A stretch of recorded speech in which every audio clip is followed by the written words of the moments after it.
Muy buenos días, disculpen ustedes la demora, 9 de la mañana prácticamente con 16 minutos. Estábamos viendo el partido de Brasil contra Croacia, no es cierto, es broma. De alguna suerte tuvimos problemas técnicos, pero ya estamos aquí con ustedes. Estamos arrancando nuestro curso de cierre para efectos de lo que es en sí la aplicación en materia de impuestos sobre la renta para activos fijos, gastos y cargos diferidos. Un tema que de alguna suerte pudiera ser un tanto cuanto más práctico, que fuese un tipo laboratorio taller con infinidad de casos. Sin embargo, ya hemos tenido oportunidad de ver algunos ejemplos y ejercicios aritméticos en otras ocasiones, con otros expositores inclusive, pero ahora ha de ser de llamar la atención más los aspectos más técnicos que tal vez prácticos. Hemos descargado ya toda nuestra energía, toda nuestra pasión por la parte numérico a través de nuestros sistemas, a través de los sistemas de cómputo, a través de los sistemas contables, que de alguna suerte nos logran permear un tanto cuanto esa exactitud, esa precisión que se requiere para efectos de lograr un cabal cumplimiento en materia de la propia ley de impuestos sobre la renta. Razón por la cual ahora nos hemos permitido crear un temario un tanto cuanto más a detalle de lo que debiera ser el mundo, el aspecto jurídico fiscal, y que a todas luces, sí, claro, tendremos que analizar algunos que otros pequeños casos aritméticos para repasar precisamente lo que estamos viendo de manera teórica. Recuerden que tendremos nuestro receso en el orden de las 11 de la mañana, ya cumpliendo propiamente las 2 horas, y así entonces tendremos que advertir un temario bastante ambicioso.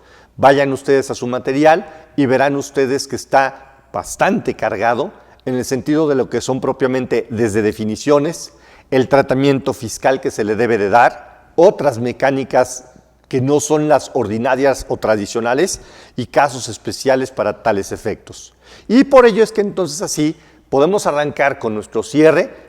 Hoy, todavía 9 de diciembre, estamos en muy buen término para empezar a crear nuestros papeles de trabajo de cierre.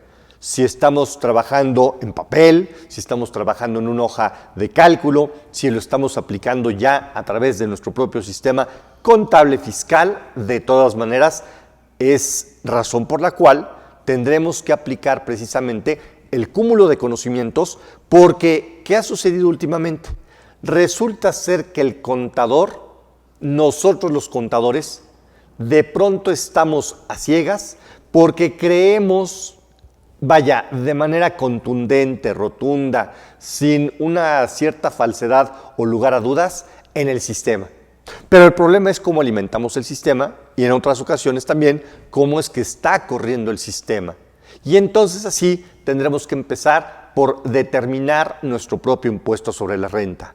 Recordemos que el impuesto sobre la renta es un impuesto directo que afecta a los contribuyentes, que en este caso, siendo del tema de los activos fijos, gastos, cargos diferidos, le aplica tanto a personas físicas como a personas morales.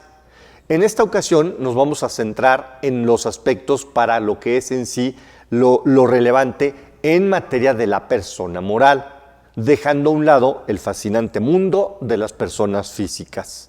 Así entonces, una persona moral tendrá que, obviamente, sí determinar su resultado fiscal para aplicar una tasa correspondiente a este impuesto sobre la renta en el orden del 30% y así obtener el propio impuesto. Y la gran pregunta, ¿y cómo es que se determina entonces, así a propia luz, todo el andamiaje en materia de el resultado fiscal? Bueno, tendremos que hacer primero un cúmulo de nuestros ingresos acumulables que hoy por hoy tendremos que trabajar en una hoja de cálculo en donde pudiéramos estar integrando así al 100% en una columna lo que nos dicen los aspectos de contabilidad. ¿Cuánto dice contabilidad que tenemos en ventas y en ingresos? Segunda columna, lo que nos arroja propiamente la materia de los CFDIs. Es decir, nuestro descargo del sistema de los PACs del CFDI para ver exactamente cuánto es que tenemos de ingresos acumulables en su totalidad. Y después descargar lo que vendría siendo todo el andamiaje del portal del SAT para saber si efectivamente estamos exactamente hablando el mismo idioma, los mismos pesos y centavos entre lo que dice mi contabilidad, lo que dice en segunda instancia ya mis CFDIs en consecutivo de acuerdo a mi PAC y después el famoso repositorio del SAT, para ver si efectivamente cruza, cuadra, checa, que no hayan esas diferencias en donde yo ya cancelé esa factura. No, pero sigue viva. No, hice una nota de crédito. Eso no es cancelar una factura. Pequeños detalles que hemos ido hablando a lo largo ya de estos prácticamente 3 años, de la forma de cancelar un CFDI, de los errores que cotidianamente lograríamos vislumbrar para pretender llevar a cabo una cancelación de un CFDI, sea de ingresos, sea de cargos, sea de lo que fuera como tal. Una vez teniendo la conciliación de nuestros ingresos, entonces podríamos indagar acerca de las deducciones autorizadas. Recuerda que la obligación es sumar la totalidad de los ingresos acumulables y las deducciones es una simple posibilidad. Los contribuyentes podrán, si quieres, deducir, restar a los ingresos acumulables las deducciones autorizadas, siendo a grosso modo que las deducciones se centran prácticamente en lo que vendría siendo el costo de lo vendido, los gastos en general y un renglón muy importante, el que nos reúne el día de hoy, de los activos fijos, gastos y cargos diferidos. Para entonces así llegar a un subtotal, el cual en realidad no tiene nombre, porque todavía tendremos oportunidad de restar esa PTU, la que se calculó con respecto al resultado fiscal del ejercicio inmediato anterior, es decir, si yo estoy hablando de mi cierre contable fiscal del 2022, tendré que retomar la PTU que se causó, se generó allá respecto al ejercicio del 2021 y se alcanzó a pagar durante el ejercicio del 2022, ordinariamente en mayo de este año 2022, para que ahora sí, de ese gran total de ingresos menos deducciones y restando la PTU, lleguemos a encontrar una utilidad o pérdida. Una pérdida que en los términos de la propia ley de impuestos sobre la renta, tú recordarás que el 57 de esta propia ley de renta jala, te dice, oye, ya una vez que tú encontraste ingresos menos deducciones menos PTU en cantidad negativa, por favor, ven. Ya no sigas leyendo la forma de determinar el resultado fiscal porque ya no hay resultado fiscal. O lo que sería el equivalente a un resultado fiscal cero. Porque entonces, como estás en plena oportunidad, después de solamente a la utilidad restarle las pérdidas fiscales de ejercicios anteriores, hasta por el monto de dicha utilidad, entonces tu resultado podría llegar a ser de 0 hacia arriba. Y entonces así, por lógica, no podríamos encontrar un resultado fiscal negativo. No es de que, oye, yo ya tenía una pérdida y todavía le resté otras pérdidas de años anteriores y ahora cerré con un resultado fiscal negativo. No existe. En realidad, la pérdida como tal de ingresos menos deducciones menos PTU, llego ya como tal propiamente directo a una pérdida misma que el 57 me da el tratamiento para efectos de su actualización, sus amortizaciones hasta en los 10 siguientes ejercicios. Y bueno, siendo así, es por ello que ya formando parte de nuestro resultado fiscal, tendremos que analizar precisamente en materia de estas las deducciones, todo el andamiaje, tanto para efectos del impuesto sobre la renta como para efectos de lo que es en sí la participación de los trabajadores en las utilidades de las empresas, conocida como la PTU, bueno, pues también las deducciones en materia de activos fijos, gastos y cargos diferidos, se soslaya en razón de estos dos renglones. ¿Y cómo es que determinó la base de PTU? Hombre, pues prácticamente igual que conocemos para determinar el resultado fiscal, con ciertos bemoles. Recordemos que a partir del 2014 se modificó la forma de calcular la base de la PTU, toda vez que prácticamente se homologa a lo que es en sí el resultado fiscal con respecto a lo que es precisamente la materia de la PTU en materia laboral. Recuerda que constitucionalmente los trabajadores tienen derecho a participar de las utilidades y es en materia de la propia Ley Federal del Trabajo la que descansa en lo que es en sí la determinación de la base. Y esta Ley Federal del Trabajo, de toda la vida, nos ha dicho que es precisamente la misma base en materia tributaria la que debiera de ser copartícipe en materia de los trabajadores.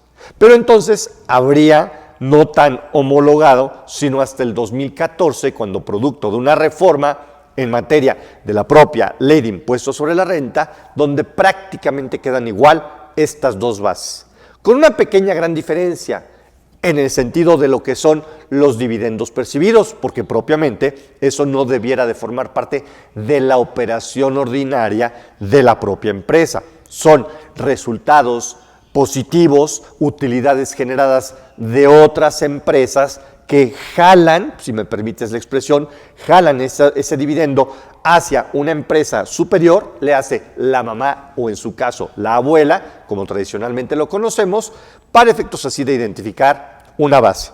Pero prácticamente la mecánica es la misma, ingresos acumulables menos deducciones autorizadas, incluyendo los activos fijos, gastos y cargos diferidos, para así, sin restar las pérdidas de años anteriores, pequeña gran diferencia, porque muchos dicen, oye, pero entonces si una pérdida de un año, pues fue tan grande que me arrastra todavía pérdidas en donde aún y cuando hubiese generado una utilidad, ¿por qué no restarle esa gran pérdida del año 1?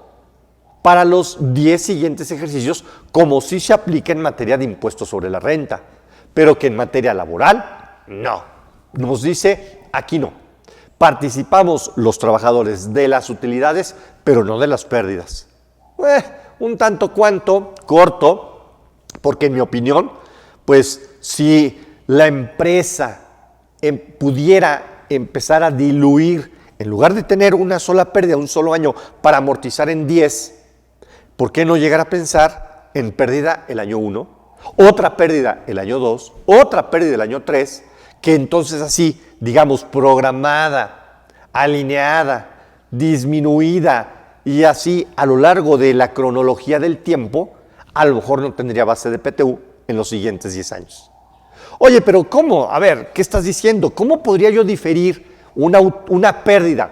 De en lugar de tener grandes pérdidas en el año 1, empezar a diluirla para tener pequeña pérdida en el año 1, pequeña pérdida en el año 2 y probablemente otros 5 años posteriores a ello. Oye, pues los gastos son inevitables. Oye, el costo es inevitable. La materia prima la tengo que comprar y se deduce hasta que propiamente se forma parte del costo de lo vendido como tal, en donde tengo un ingreso y tengo una deducción por el costo. ¿Pero qué crees? Los activos fijos resulta ser que tienen un porcentaje de aplicación. Y ese porcentaje, pues es un máximo. Los contribuyentes podrán deducir hasta por un porcentaje anual de 2 puntos y aparte. Y te arrancas con una lista terminable de todos y cada uno de los renglones de nuestros activos como tal. Y la gran pregunta, ¿pero y por qué siempre estamos pues pretendiendo aplicar la tasa máxima de la deducción de las inversiones? Pues porque recibimos a lo largo de la carrera, no recuerdo en qué semestre, pero nosotros los que damos clases en universidades a nuestros futuros alumnos de la carrera de Conta, pues resulta ser que traemos un chip. Indirectamente, siempre estamos pensando en que mientras más deducciones, mejor para la empresa. ¿Y por qué? Porque tendríamos un resultado fiscal cero o una pérdida fiscal que a toda luz, en ambos casos, no generaríamos impuestos sobre la renta. ¡Qué belleza! Entonces, de suyo, yo tengo que empezar a pensar en un programa de pérdidas. Soy una empresa de reciente creación. Acabo de comprar una maquinaria muy grande. ¿Me puedo ir a la tasa máxima? Me puedo, pero no me debo. Nosotros los contadores, ¿qué hacemos? Nos encanta el fascinante mundo de mientras más deducciones mejor y a toda luz, pues me voy a la tasa máxima. Siendo que no necesariamente debiéramos de estar aplicando la tasa máxima. Es en el mundo fiscal. Oye, y para efectos de las normas de información financiera, tendremos que acatar los lineamientos como tal. Recordarás que tengo que cubrir una premisa que es trata, a final de cuentas y en pocas palabras, trata de ir amortizando, depreciando tus activos a lo largo de la vida útil que tuviese cada uno de estos. Si es una maquinaria que sabes que te va a durar 15 años, pues vela diluyendo, vela amortizando a 15 años. No es pues como la ley de impuestos sobre la renta. Oye, me dice un 12%, me dice un 18%, me dice un 8%, me dice un 25%. Vete a la máxima. ¿Por qué? ¿Por qué no mejor mostrar una realidad? Entonces, esa premisa es válida. Bajo la mecánica como tal, entonces, que ingresos menos deducciones, yo lo que tengo que buscar no necesariamente es una gran pérdida fiscal, porque para impuestos sobre la renta, efectivamente, no importa que yo ya haya perdido mucho en el año 1, tengo 10 años por delante para aprovecharla. Oye, ¿y para efectos de la PTU? No, puede ser que te esté costando un 10% adicional el no haber programado entre comillas, mis pérdidas. Y entonces, insisto, uno de los principales renglones para programar tus pérdidas es precisamente la deducción de las inversiones, entendiendo como inversiones, de acuerdo a la ley de impuesto a la renta, activos fijos, gastos y cargos diferidos. No vayas a pensar que son las inversiones en excesos o excedentes de tesorería, nada que ver. Y entonces, de suyo, tendremos que estar en plena oportunidad de ver efectivamente si me conviene la tasa máxima o me conviene una tasa distinta a la máxima que me absorbe, me permite la ley de impuestos sobre la renta.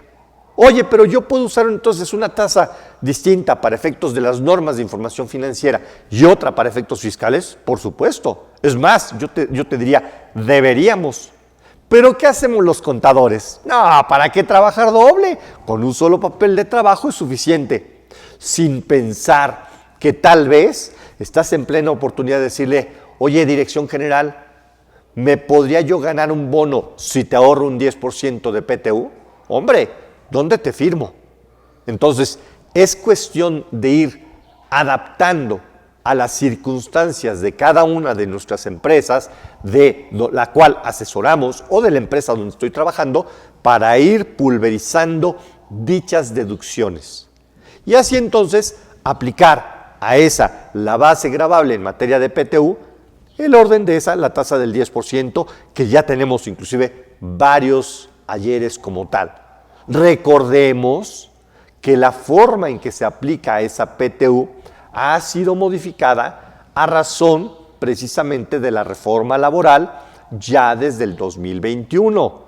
Te invito a que vayamos viendo otros videos en donde hemos hecho énfasis en particular a razón de lo que es en sí la reforma laboral y en particular en materia de la determinación de la PTU como tal.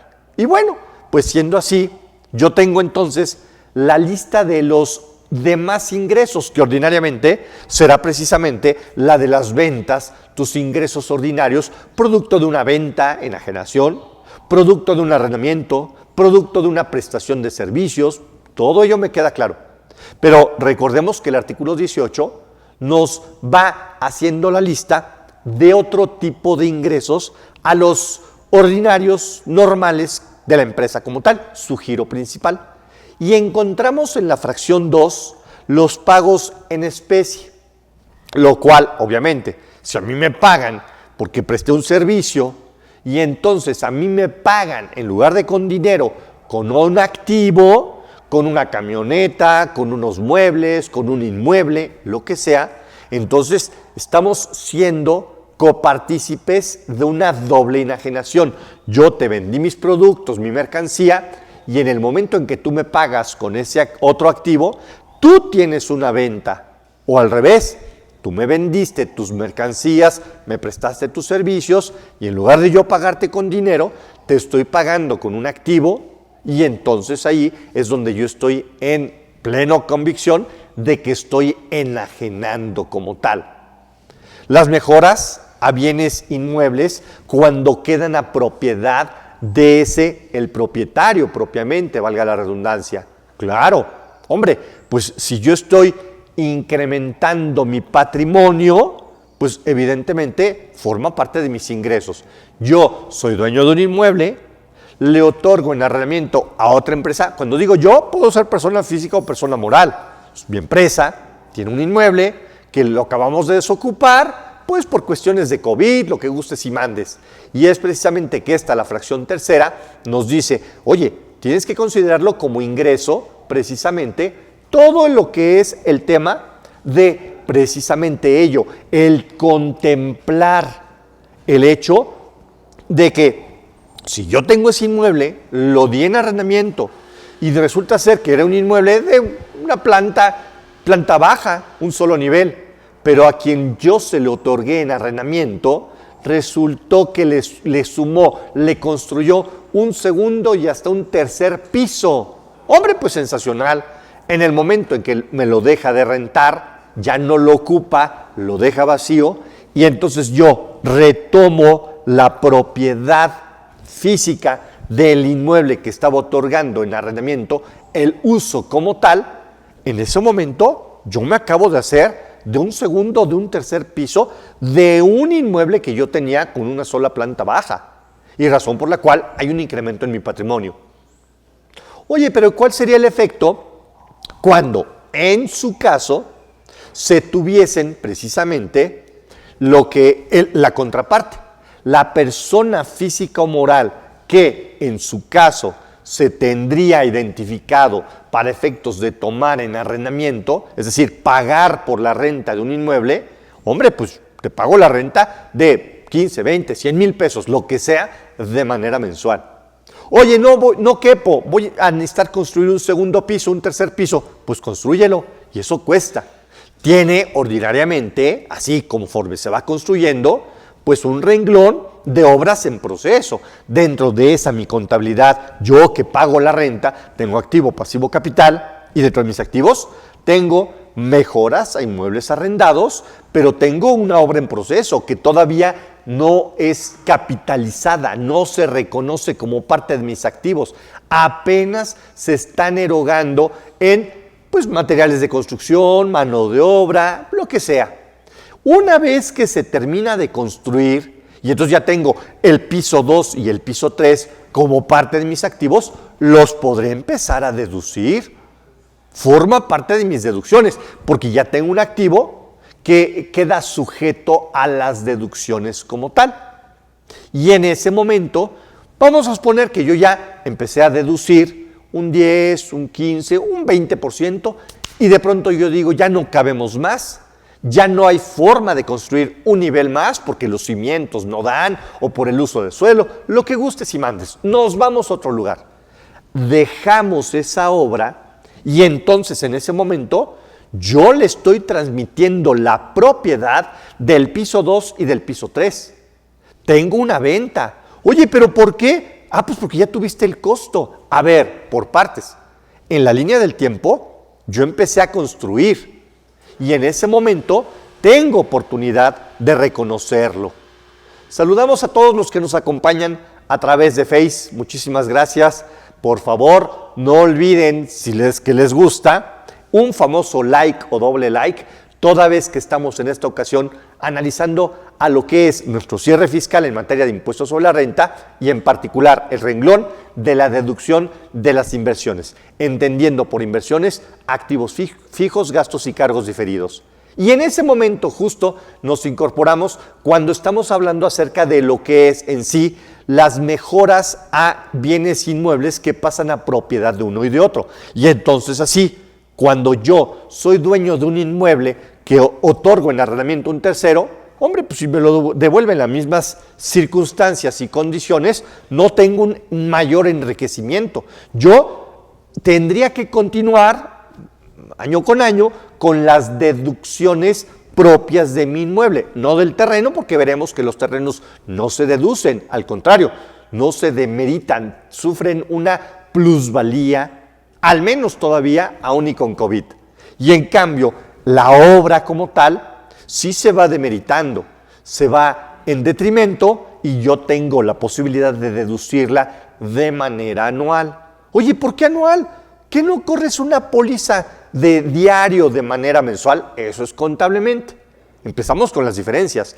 Contabilidad tiene una depreciación mensual de acuerdo a las normas de información financiera.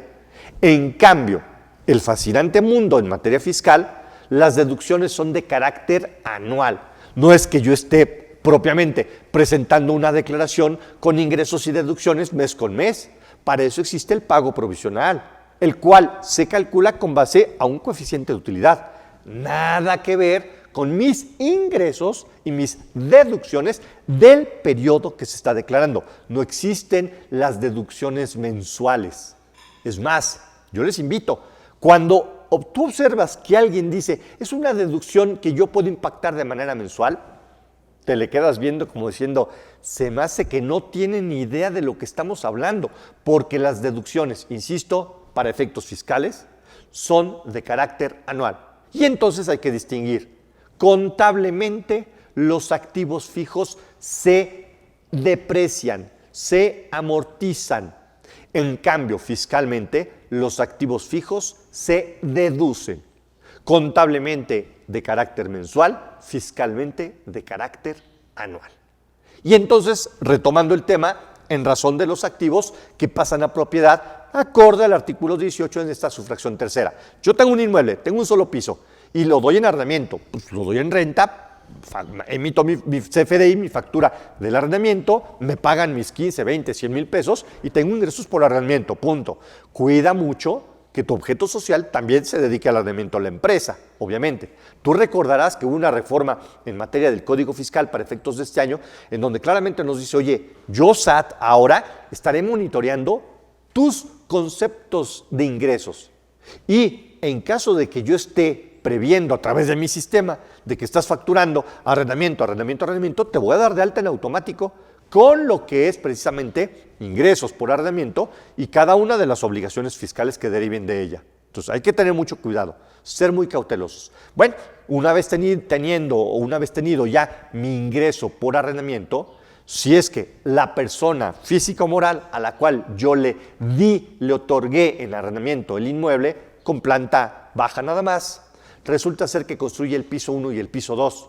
Perfecto, por mí que los construya, no dice nada en el contrato, que lo haga. Si el contrato llegara a decir, oye, pero me lo devolves exactamente en las mismas circunstancias y condiciones, hombre, pues me vas a tener que demoler el piso 2 y el piso 3 que acabas de construir, porque a mí me lo devuelves tal cual. Si me lo devuelve tal cual, no tengo ningún ingreso o incremento en mi patrimonio. Pero si la cláusula no existe y me lo devuelve porque el tercero que tomó en arrendamiento, que me paga la renta, construyó el piso 2 y el piso 3, pues en el momento en que yo lo recibo, porque ya me dejó de pagar la renta, porque ya se fue, porque no cabe, porque lo que sea, hombre, pues en automático yo tengo ahora en mi contabilidad, donde antes tenía un terreno y una planta baja, pues en mi contabilidad tendré que reflejar que tengo ahora un terreno, una planta baja y un piso 1 y un piso 2, así claro. Y eso, pues es un cargo a los activos con abono a otros ingresos. Ingresos por mejoras a bienes en inmuebles que han quedado a propiedad del dueño del inmueble como tal. Oye, ¿y a cuánto lo registro? ¿Qué? ¿Me voy a tener que echar un clavado a la contabilidad de lo que me diga el otro? A ver, pues técnicamente hablando, ese valor sí me lo puede dar. ¿Qué crees? El CFDI, que es el arrendatario, yo soy el arrendador, que otorgué en arrendamiento, y el arrendatario, el que está pagando la renta, cuando me dice, ya me voy, no cabemos, me voy a otro lugar, y me deja el inmueble con el piso 1 y el piso 2, en ese momento, esa persona también tiene ingresos, porque se consideran ingresos cualquier transmisión de la propiedad. Me está transmitiendo la propiedad del piso 1 y el piso 2, ingresos acumulables para esa persona, físico moral, el arrendatario, el ex arrendatario. Ingresos acumulables para mí porque estoy teniendo un ingreso en mi patrimonio. Pero entonces es donde los contadores nos empezamos a perder. Pero a ver, espérame, yo el arrendador, el dueño del terreno y la planta baja, ¿qué deducción tengo? No, ninguna. Acabas de obtener directamente un incremento en tu patrimonio, punto, se acabó. Acumulable al 100% y no tienes derecho a deducción alguna. Lo vas a empezar, tendrás el derecho y posibilidad a que lo empieces a deducir y amortizar, depreciar para efectos fiscales y contables, con base a las normas que veremos